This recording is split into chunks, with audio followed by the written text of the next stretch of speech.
Aku sudah 2 tahun tinggal di Bandung. Pengalaman mistis ini sebenarnya baru saja aku rasakan dan aku alami ketika aku akan pergi ke daerah Kuningan melalui jalur Ciawi Tasikmalaya.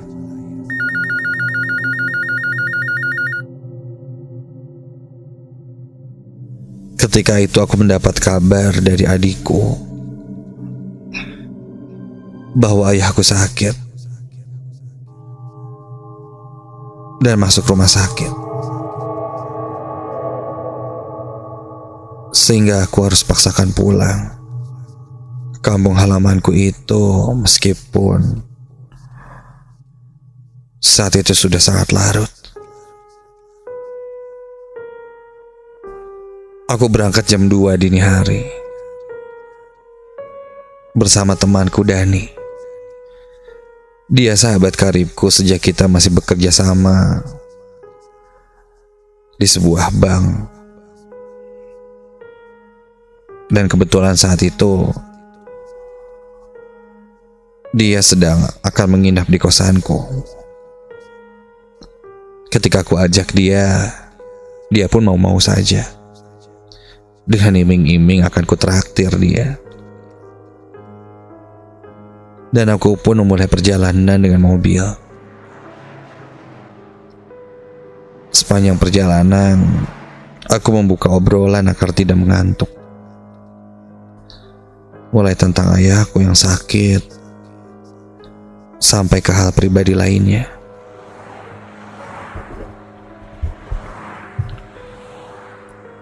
Waktu pun berlalu.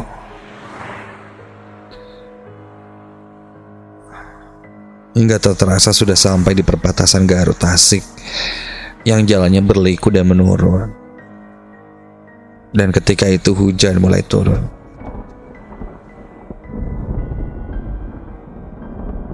Meskipun tidak terlalu besar, hanya saja aku agak sedikit khawatir karena tekstur jalan itu mulai terasa licin. Mobil pun terus melaju. Kali ini kami sampai di salah satu tanjakan yang berada di daerah Tasikmalaya. Tanjakan Gentong, sebutan warga setempat untuk jalan menanjak sepanjang 500 meter ini, dengan beberapa tikungan tajam. Biasanya jalur ini dikenal menjadi salah satu titik kemacetan di jalur selatan. Namun untungnya saat itu tidak ada kendaraan lain yang lewat situ. Jadi kondisi saat itu cenderung sepi. Aku berjalan perlahan-lahan. Dani pun meledekku. Dia bilang, jalannya pelan amat. Sebenarnya aku tidak mau pelan-pelan. Tapi entah kenapa ada yang aneh di mobil aku.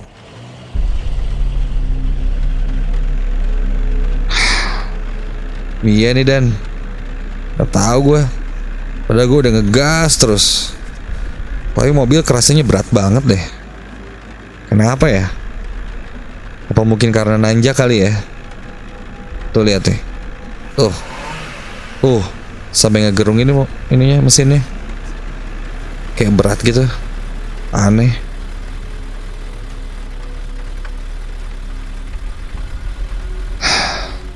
Mobilku terasa sangat berat, seperti membawa beban yang banyak.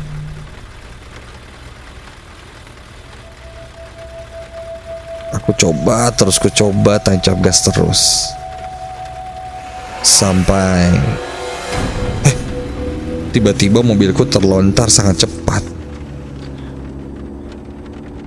Seakan sudah tidak berat lagi. Aku coba mengontrol mobilku yang tiba-tiba saja menjadi ringan itu. melewati belokan-belokan dengan mulus. Tuh kan, udah biasa lagi. Tadi berat banget. Aneh ya. Nah, harusnya kayak gini nih, lancar. Aku terus melajukan mobilku. Ku tancap gas agak sedikit cepat. Sampai kulihat di depan ada sebuah jembatan. Dan tiba-tiba saja, astaga! Allahu Akbar! Di depan mobilku yang sedang melaju kencang itu tiba-tiba menyeberang seorang perempuan. Sekilas terlihat perempuan itu memakai baju merah. Tepat berjalan melintas di jalan masuk menuju jembatan tadi. Mobilku pun berhenti karena menabrak pembatas jalan. Untung saja masih ada pembatas jalan itu. Kalau saja pembatas jembatan itu tidak ada atau rubuh, kami bisa saja jatuh ke bawah jurang. Yang di bawahnya itu merupakan rel kereta api. Lu nggak apa-apa, Den? Sorry.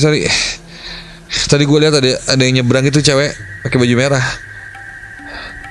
Gue nggak tahu nih, dia ketabrak apa enggak ya? Jantungku berdegup kencang saat itu. Syukurlah Dani tidak kenapa-napa. Kami pun segera turun untuk mengecek mobil. Dan ternyata bemper mobil kami ringsek ke arah dalam hingga mengenai ban, membuat ban sulit untuk berbelok. Dani pun coba memaksakan menarik bemper itu, sedang aku mencoba mencari perempuan yang menyeberang tadi. Jembatan itu cukup gelap. Kulihat ke arah tengah jembatan itu dan terdengar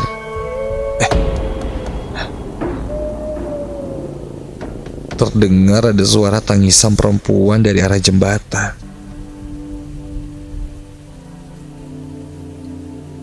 Seketika itu bulu kuduku berdiri dan aku berbisik pada Dani. Dan kamu dengar nggak?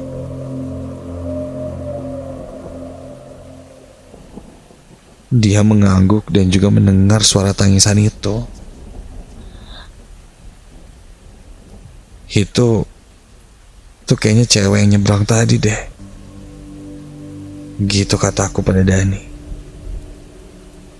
Sepertinya perempuan tadi terkena mobilku dan terlempar.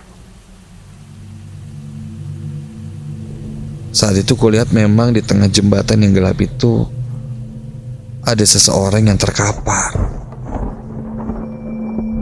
Itu tuh. Lantas aku pun langsung berjalan perlahan mendekati seseorang yang terkapar di tengah jembatan itu.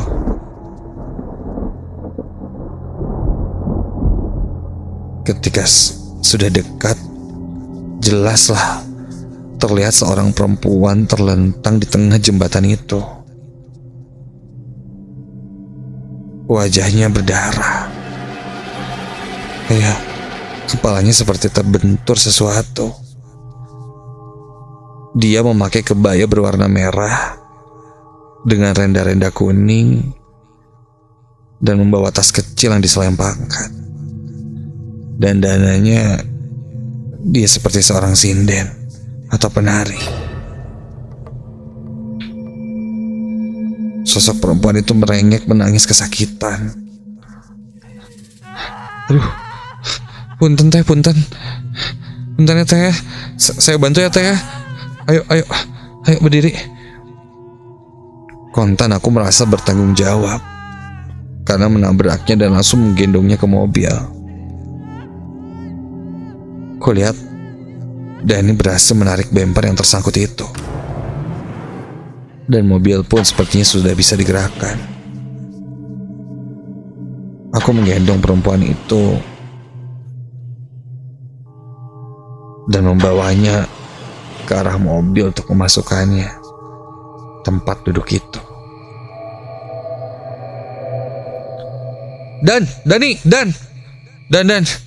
kita harus cepet-cepet nih bawa ke rumah sakit. Ceweknya ketabrak Dan kepalanya bocor berdarah. Dan, yuk. Dani hanya melihatku dengan bingung. Hah? Cewek apaan? Lo ngapain gendong-gendong batang pohon pisang? Dan ketika kulihat, ya Tuhan, benar saja. Yang tadinya ku gendong seorang perempuan kini hanya sebuah batang pohon pisang. Ku lempar batang pisang itu. Aku dan Dani saling bertatapan sampai terdengar suara tertawa histeris seorang perempuan. Dan ketika kulihat, ada seorang perempuan dengan kebaya merah duduk di jok mobil depan kami. Wajahnya rusak penuh darah, namun sangat jelas matanya membelalak melotot ke arah kami. Tawanya menyeringai dan sangat menyeramkan.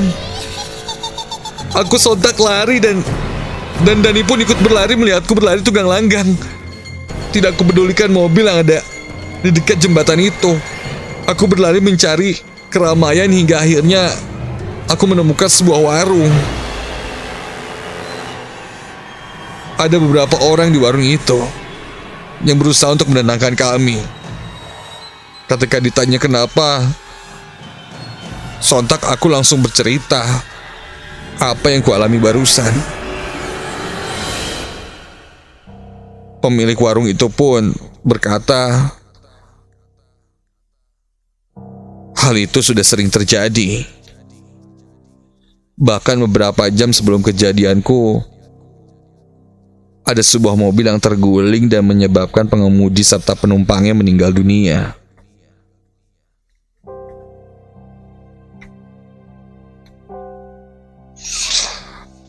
Tanjakan Gentong dikenal sebagai jalur tengkorak atau jalur maut. Sesuai fakta, di jalur jalan yang berliku dengan tebing yang curam di pinggirnya, hampir setiap hari terjadi kecelakaan.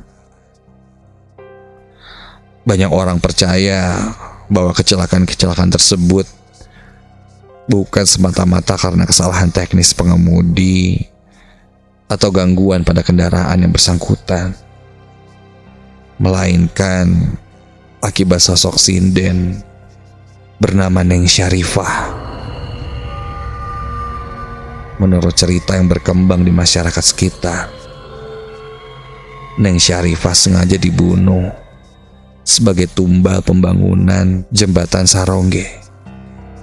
Tak sedikit warga yang percaya kematian yang tak wajar itu membuat Neng Syarifah masih sering bergantayangan di tempat tanjakan Gentong itu dan mengganggu para pengguna jalan. Itulah mitos yang beredar di sekitaran jembatan itu. Benar atau tidaknya, entahlah. Yang jelas kepercayaan itu sudah menjadi hal yang dipercaya sebagian orang di sana.